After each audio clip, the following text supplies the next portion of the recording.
What's going on, guys? Today we are riding at the most special place in the world to me, and that is Kettle Moraine in southern Wisconsin. The reason it's so special, this is the first place I ever mountain biked, and it was completely on a fluke.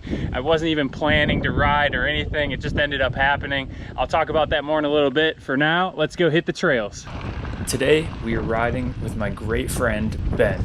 Oh, but hang on a second. Almost forgot to start Strava. You never want to go through a ride without starting Strava. If you don't Strava the ride, I mean, let's be honest, did the ride even happen? Alright, so back to the action.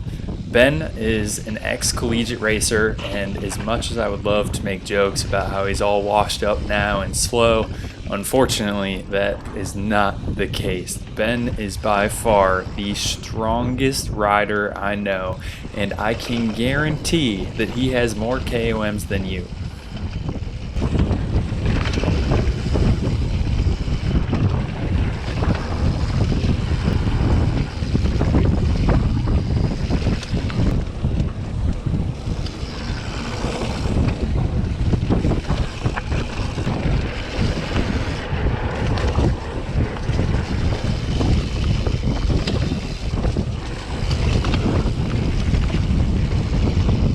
Ben and I met while I was in college, and we were both riding motorcycles together with the same group of friends, and this was before I even mountain biked. Soon after that, I got into the sport, riding here at Kettle, as I mentioned, and Ben and I hit it off quickly, and he was the first person that I ever did a trail ride with. He was also the first person to tell me that on a mountain bike, you should not be running 50 PSI in your tires, and with my BMX background, I thought that that was already too low and that I should have been running 90 PSI. So thanks for getting me sorted and keeping that straight, Ben. In addition to that, Ben also helped me understand the basics of suspension setup, from adjusting your rebound and compression settings on a fork to proper body position when going through corners. Ben was really the one that got me started into the sport and taught me how to ride a mountain bike, because my skill set was not focused on mountain biking. It was only racing BMX, and it really showed because I had no idea what I was doing when it came to shifting gears, braking properly, and navigating turns.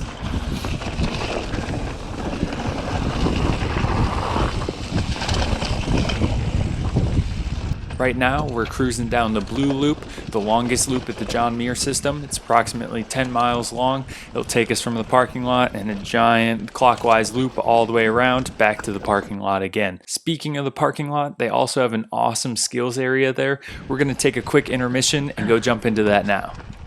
Kettle's got this sweet little skills course right near the parking lot, so you can get some skinny action in and ride some of the wood features that they built here. We'll go do a lap around this and then hit some more single track.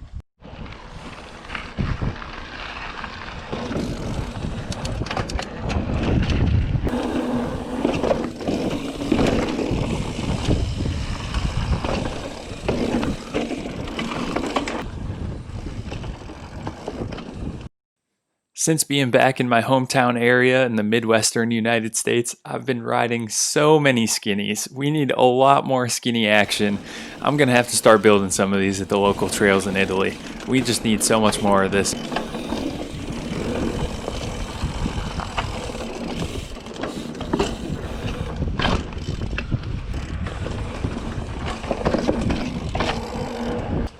Alright, we're back on the Blue Trail now, making our way around. There are two trail systems at Kettle, John Muir and Emma Carlin. They're connected by a 6-mile connector trail. Both trail systems are phenomenal, with multiple loops to choose from. The signage here at Kettle is amazing. The maps are fantastic. It's a really, really well-supported trail system by the local community and park districts. In fact, it's a state park, with that being said. So everything here is top-notch. You can always expect a great experience whenever you ride at Kettle.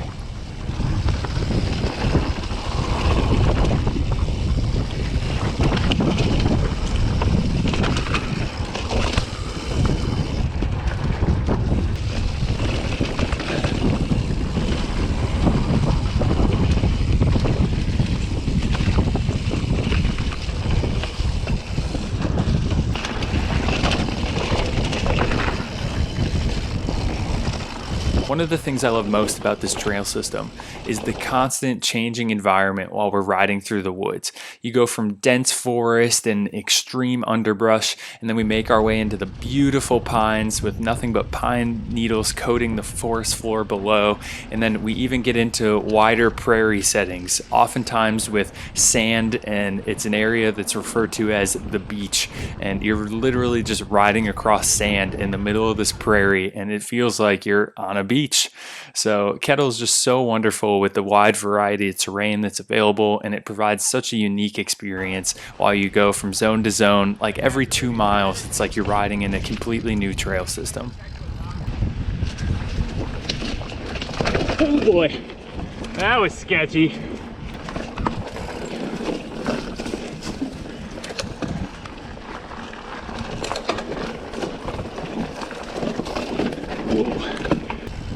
While we're riding here at Kettle today, we're not just doing the blue trail, we're also going to be jumping into the orange trail, which is far more technical than the blue, and it's a little bit shorter loop of about 5 miles. Be sure to stay tuned for that. Left? Okay. Sorry. That's an option. You picked kind of the harder way, but yep. Wrapping things up here on the blue loop, it is crazy to be riding here today after 4 years, and I'm so much stronger and fitter. My endurance can get me through the whole trail, and I don't even really get tired just riding at a normal pace. I remember when I was first riding here years ago, I would just try to do one small little climb and be completely gassed by the time I got to the top, and I would have to take a break for like 10 minutes, drink a ton of water, and then keep rolling on down the trail just to have to stop again before I could continue on. Yeah, nice, dude. So that's it. We wrapped up the blue trail. Now we are going to be hitting the orange trail. It shares part of the same areas of the blue, but for the most part, it's its own independent trail. And the orange trail is technical. You'll see in just a bit, there are a ton of rock gardens uphill and down that you have to manage, and for getting around corners and everything can make things really tricky. Really fun trail, and it's great for improving your skills while you're out there. If you're a beginner or intermediate rider and you're looking for something that's a little bit more advanced and you're trying to work on your technical ability, the orange loop here at the John Muir trails, definitely one that you should hit.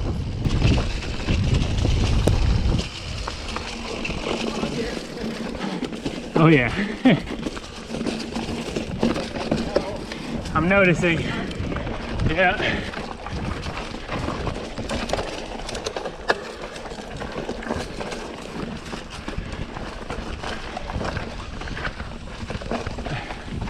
It feels so great to be back here at Kettle, riding these trails with Ben. We are just ripping around, having an awesome time. So like I mentioned earlier, this is the first trail I ever mountain biked on. And the reason for that was because my dad actually came riding here and he lost the keys to his truck. So I had to drive all the way up here. It was more than an hour from my house, and I figured, you know what? I came all this way. I might as well see what these mountain bike trails are all about. So I grabbed his bike and hit the trails, just did a loop, had no idea where I was going, but I had so much fun. I did not know at the time that there was any single track like this around the Chicagoland area or southern Wisconsin. I didn't know anything like that existed. I had seen things on YouTube from people riding out west, like in Colorado and whatnot, but I had never once seen a trail or looked into it to see if there was local riding near me. So I didn't realize mountain biking like this existed. And as you can see, I've been hooked ever since. Like 2 weeks after riding here on my dad's bike, I went out and I bought my own first mountain bike and then came right back and rode the trails with Ben actually. And yeah, I've just been hooked ever since. So having an awesome day riding here at Kettle again. It's beautiful outside. Let's go hit some more trails and take advantage of this awesome day. My line coaches are not good. Yeah. Wow. Yeah. Couple of derailleur killers in there. Just want to take a moment here to give a shout out to all my subscribers. You guys have been really encouraging me to keep on making content for you, and that's been amazing. It's been so much fun traveling all around to the world to these different locations in Europe and now the United States, getting to experience this and share it with you. I always love it so much. As you guys know, I'm constantly looking for new places to ride. So if you have any recommendations, be sure to leave a comment down below. Let me know where to ride next, and we'll be sure to go check it out. If you're not already subscribed to the channel, be sure to hit that subscribe button so that way when I go to visit your recommended spot, you'll be able to check it out and see my full review. Of course, it is Midwestern riding, so it's relatively flat. There are a few punchy climbs here or there, even a couple extended ones at Kettle of about 100 feet or so, and then it'll be followed up by a real short descent, a little tiny downhill. But when you really want to have fun, you got to stay on the pedals and just keep on charging hard in order to keep your speed up, winding through the trees, maintaining your momentum. Cornering speed is key when you're riding in the Midwest and trying to maintain a fast pace. You always want to make sure that you're given just the perfect amount of brakes before a corner and then charging hard out of it in order to make your way to the next corner. Apparently I forgot to film an outro. Sorry about that, guys, but if you've made it all the way through today's video, thank you so much for being here. It seems like you enjoyed it, so if you did, be sure to give this video a thumbs up, subscribe to the channel, and tell me where to ride next.